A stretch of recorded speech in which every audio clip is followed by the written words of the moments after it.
Hi guys, this is DAGON. It's a Lovecraftian type horror game by RP. I'm an idiot. I'm a little idiot. I'm just gonna say RP Lovecraft because HP Lovecraft. I'm sorry, I forgot. I haven't been keeping up with the Lovecraftian stuff. I mean, it's not really updated in years, but in almost a century actually, but whatever. My dog's asleep next to me, so hi. I'm just gonna look through the options because why not? Can you go higher? No. Okay, cool. Let's start. Dagon is a faithful interactive adaptation of H.P. Lovecraft's work focused on story and atmosphere. You will not find difficult choices, action sequences, or inventory management here. Movement is limited to processing through locations along the plot. I am writing this under an appreciable mental strain, since by tonight I shall be no more.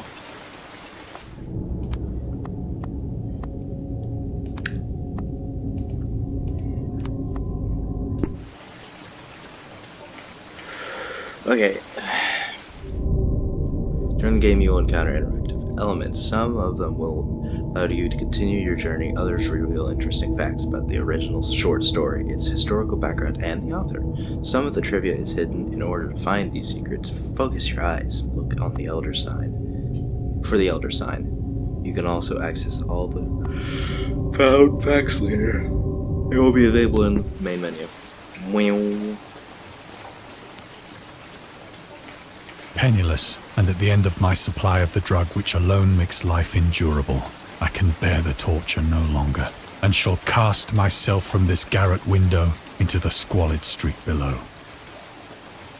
AKA suicide. Let's go do that. Do not think from my slavery to morphine that I am a weakling or a degenerate. When you have read these hastily scrawled pages, you may guess, though never fully realize, why it is that I must have forgetfulness or death.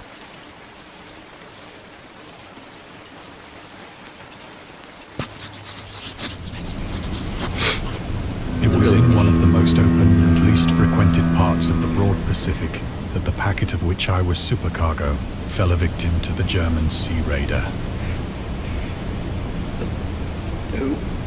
Oh.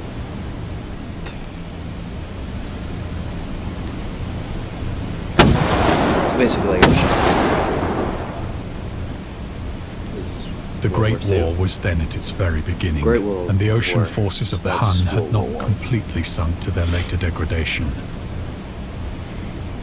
So that our vessel was made a legitimate prize, whilst we of her crew were treated with all the fairness and consideration due us as naval prisoners. That's... okay. The Huns were... Attila the Hun, yeah. The Huns were Central Asian nomads who established dominion in Europe, innovated the Roman Empire in the 5th century AD. That's Attila the Hun, stuff like that. Sort of like Genghis Khan, but just a family instead of one dude. Anyway. Whoever reads this, just pause it now and read it yourself because I don't want to.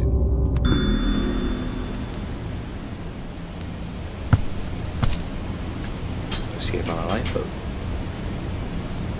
So liberal, indeed, was the discipline of our captors, that 5 days after we were taken, I managed to escape alone, in a small boat, with water and provisions for a good length of time.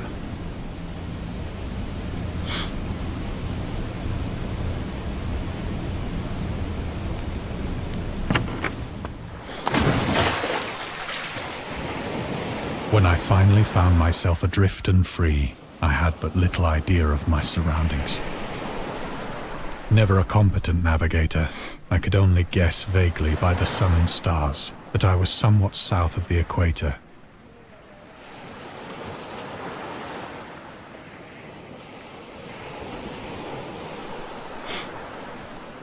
I was trying to figure out where the stars are. Anyway. Of the longitude, I knew nothing. and no island or coastline was in sight. Good for you.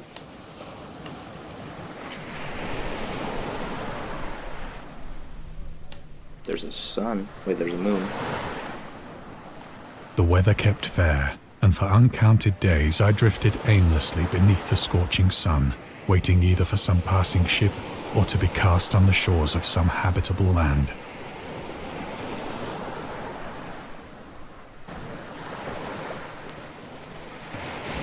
I'm out of water. But neither ship nor land appeared, and I began to despair in my solitude upon the heaving vastness of unbroken blue.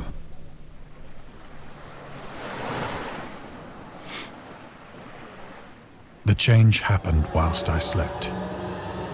Its details I shall never know, for my slumber, though troubled and dream-infested, was continuous.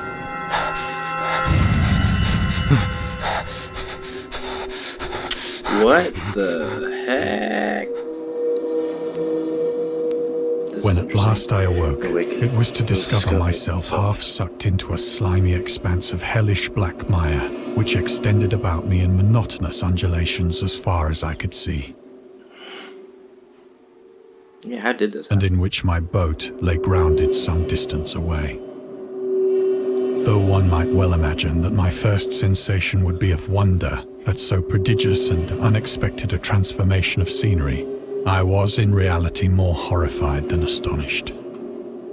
For there was in the air, and in the rotting soil, a sinister quality which chilled me to the very core.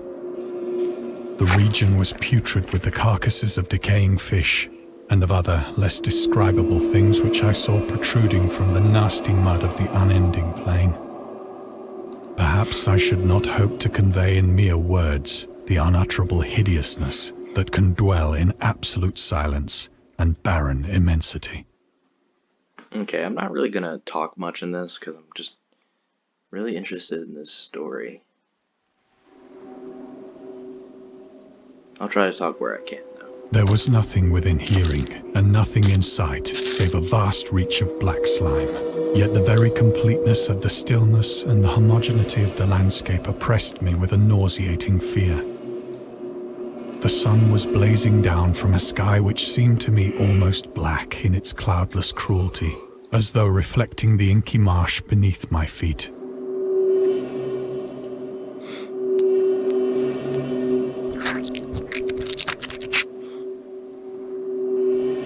As I crawled into the stranded boat, I realized that only one theory could explain my position. He thinks he's in hell. Through some unprecedented volcanic upheaval, a portion of the ocean floor must have been thrown to the surface, exposing regions for which innumerable millions of years had lain hidden under unfathomable watery depths.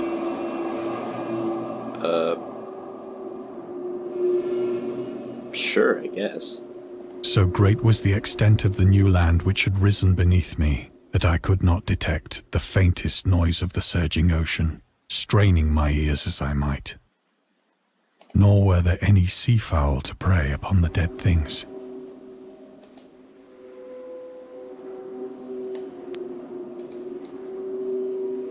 For several hours I sat thinking or brooding in the boat, which lay upon its side and afforded a slight shade as the sun moved across the heavens. As the day progressed, the ground lost some of its stickiness and seemed likely to dry sufficiently for traveling purposes in a short time. That night I slept but little, and the next day I made for myself a pack containing food and water, preparatory to an overland journey in search of the vanished sea and possible rescue.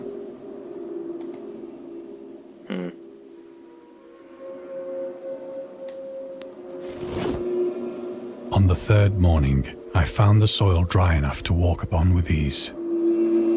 The odor of the fish was maddening, but I was too much concerned with graver things to mind so slight an evil, and set out boldly for an unknown goal.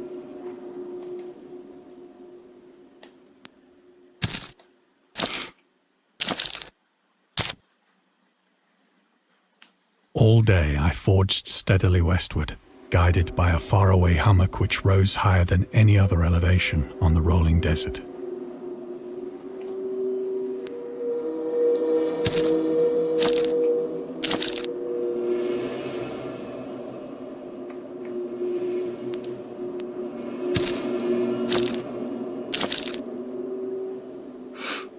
That night, I encamped, and on the following day still travelled toward the hummock, though that object seemed scarcely nearer than when I had first espied it.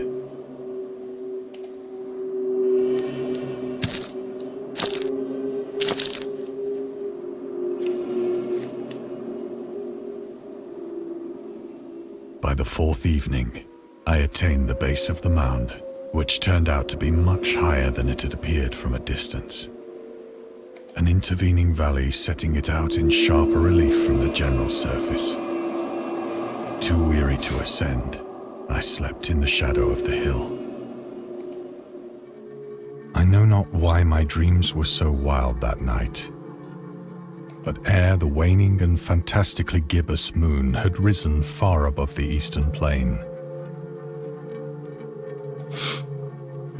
I was awake in a cold perspiration, determined to sleep no more. Such visions as I had experienced were too much for me to endure again. And in the glow of the moon I saw how unwise I had been to travel by day. Without the glare of the parching sun, my journey would have cost me less energy. Indeed, I now felt quite able to perform the ascent which had deterred me at sunset. Picking up my pack, I started for the crest of the eminence. So basically, like, the heat was his problem.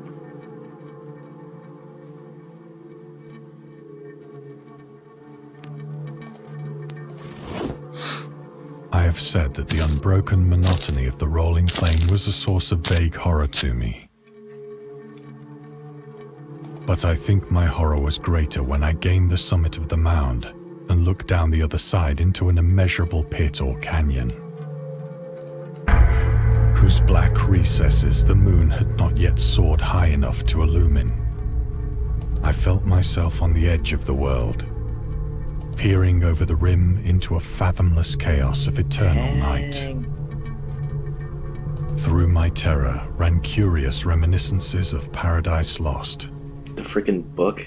and of Satan's hideous climb through the unfashioned realms of darkness. Paradise Lost was a book in, like, 1800s. As the moon climbed higher in the Not sky, smart. I began to see that the slopes of the valley were not quite so perpendicular as I had imagined.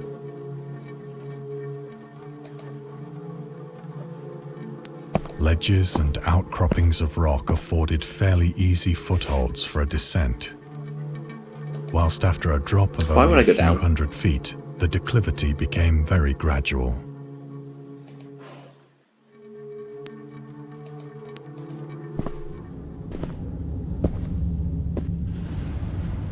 Urged on by an impulse which I cannot definitely analyze, I scrambled with difficulty down the rocks and stood on the gentler slope beneath, gazing into the Stygian deeps where no light had yet penetrated.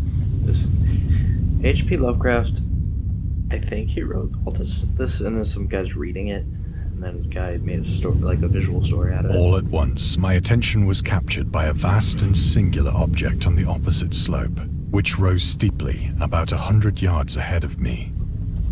An object that gleamed whitely in the newly bestowed rays of the ascending moon.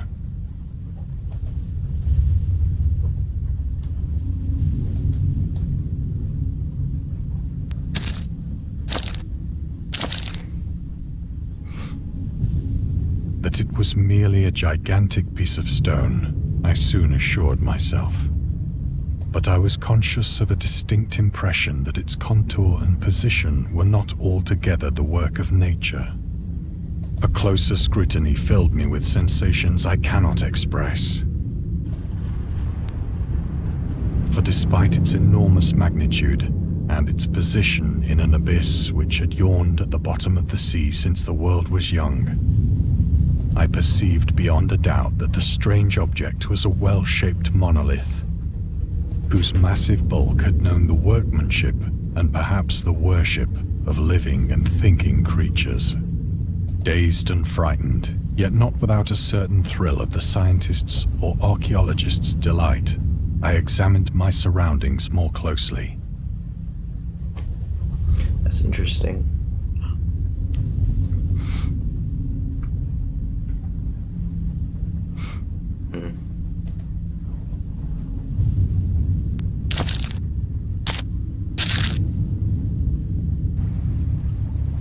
The moon, now near the zenith, shone weirdly and vividly above the towering steeps that hemmed in the chasm.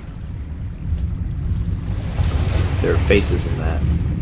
It's like an art thing. And revealed the fact that a far-flung body of water flowed at the bottom, winding out of sight in both directions and almost lapping my feet as I stood on the slope. Across the chasm, the wavelets washed the base of the Cyclopean monolith, on whose surface I could now trace both inscriptions and crude sculptures.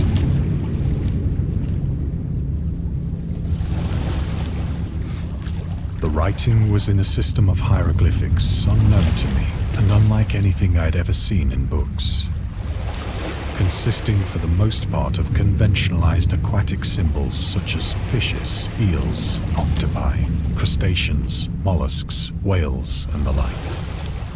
Several characters obviously represented marine things which are unknown to the modern world, but whose decomposing forms I had observed on the ocean-risen plain. It was the pictorial carving, however, that did most to hold me spellbound.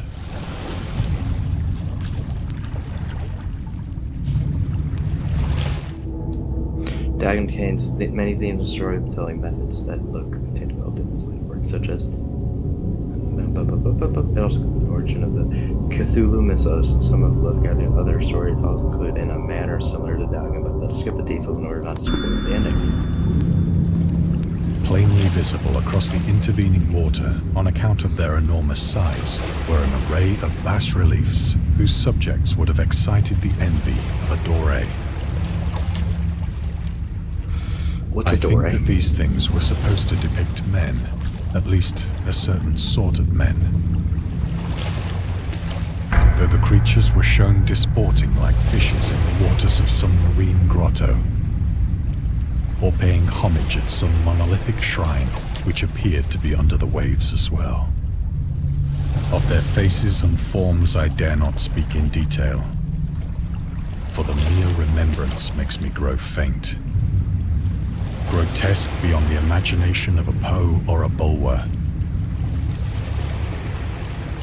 They were damnably human in general outline, despite webbed hands and feet, shockingly wide and flabby lips. Creepy. Glassy, bulging eyes, and other features less pleasant to recall. Curiously enough, they seem to have been chiseled badly out of proportion with their scenic background. For one of the creatures was shown in the act of killing a whale, represented as but little larger than himself. I remarked, as I say, their grotesqueness and strange size, but in a moment decided that they were merely the imaginary gods of some primitive fishing or seafaring tribe. Some tribe whose last descendant had perished eras before the first ancestor of the Piltdown or Neanderthal man was born.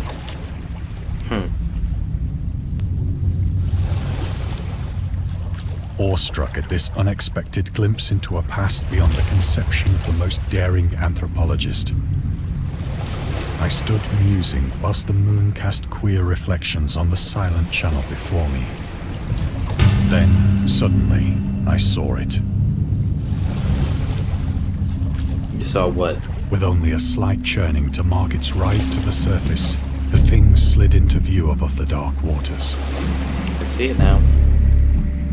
Polyphemus-like and loathsome, it darted like a stupendous monster of nightmares to the monolith, about which it flung its gigantic scaly arms, while it bowed its hideous head and gave vent to certain measured sounds.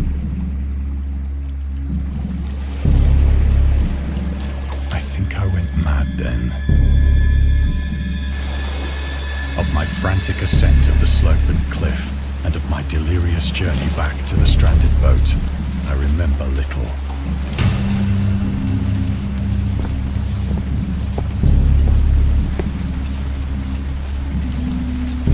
I believe I sang a great deal and laughed oddly when I was unable to sing.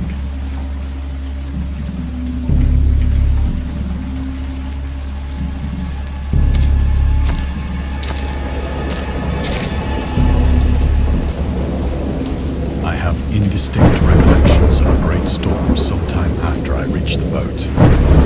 At any rate, I know that I heard pearls of thunder and other tones which nature utters only in her wildest moods.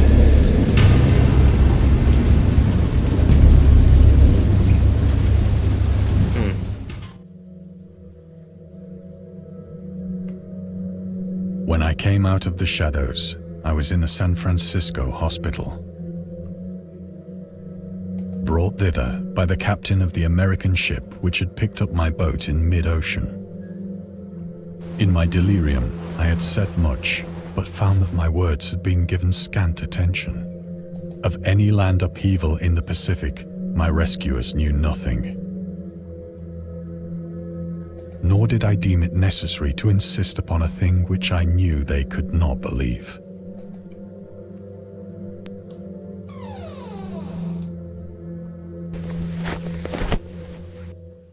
Once I sought out a celebrated ethnologist and amused him with peculiar questions regarding the ancient Philistine legend of Dagon, the fish god.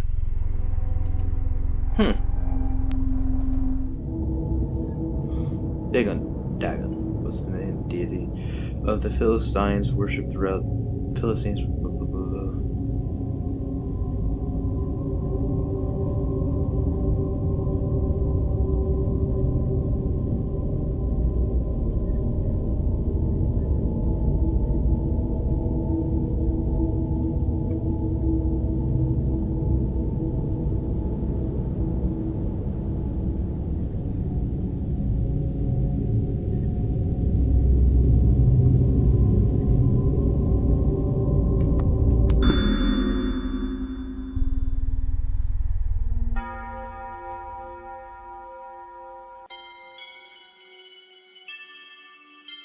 Interesting.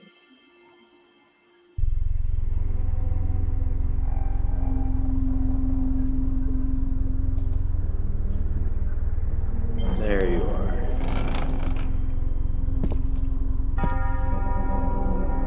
But soon perceiving that he was hopelessly conventional, I did not press my inquiries.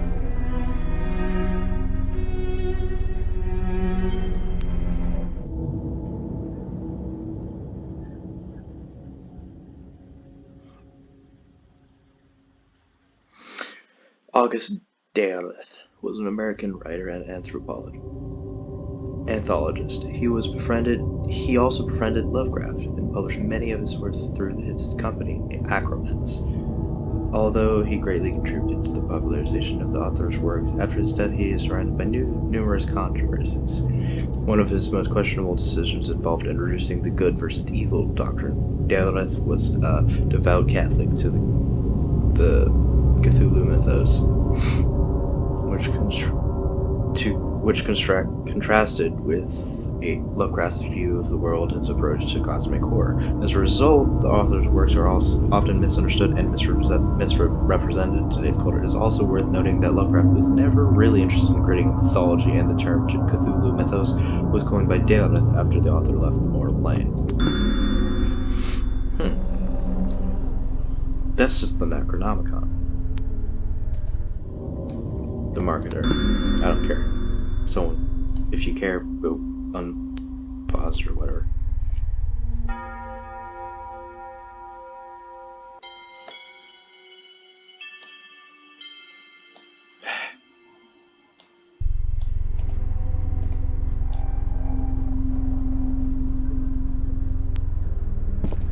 There. It would like keep warping me over, so I had to math it out.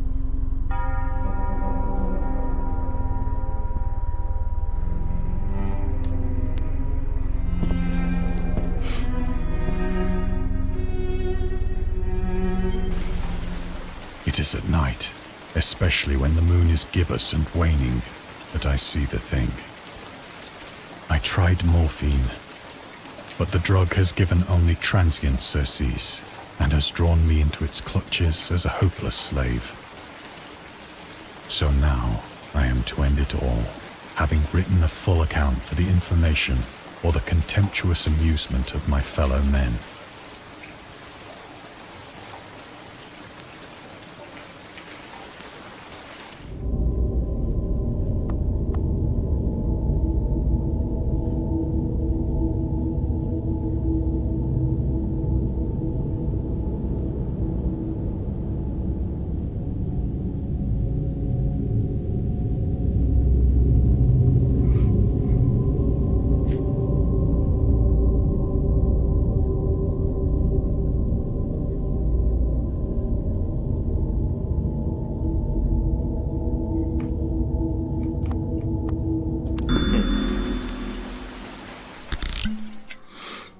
Often, I ask myself if it could not all have been a pure phantasm. A mere freak of fever as I lay sun-stricken and raving in the open boat after my escape from the German man-of-war. This I ask myself, but ever does there come before me a hideously vivid vision in reply. I cannot think of the deep sea without shuddering at the nameless things that may at this very moment be crawling and floundering on its slimy bed, worshipping their ancient stone idols and carving their own detestable likenesses on submarine obelisks of water-soaked granite. I dream of a day when they may rise above the billows to drag down into their reeking talons the remnants of puny, war-exhausted mankind. Of a day when the land shall sink and the dark ocean shall ascend amidst universal pandemonium. Huh.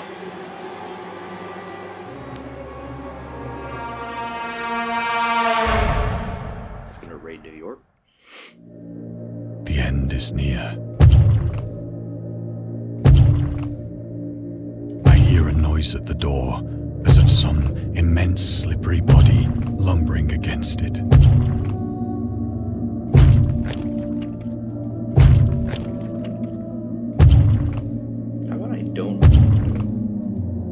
It shall not find me.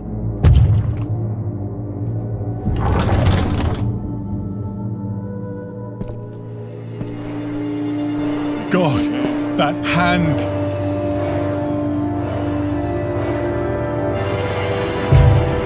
The window! The window!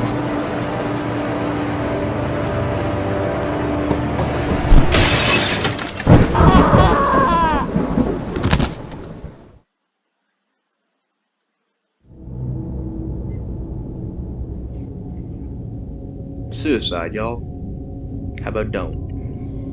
Thank you for playing. We hope you enjoyed immersing yourself in our little pool of cosmic horror. We would appreciate it if you took a moment to rate DAGON and check out our other games and DLCs.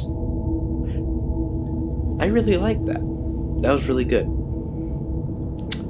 It took me about 28 minutes to finish, but still really good. 29 minutes. But if y'all can find any other games like this, I would really like it. Preferably free, because I'm broke. I'm a broke YouTuber, you know. Because that would be at the beginning. I don't know what it's like at the end. Anyway, I will see y'all tomorrow. Don't forget to like and subscribe. I'm Norse Comedian. Love y'all. Bye.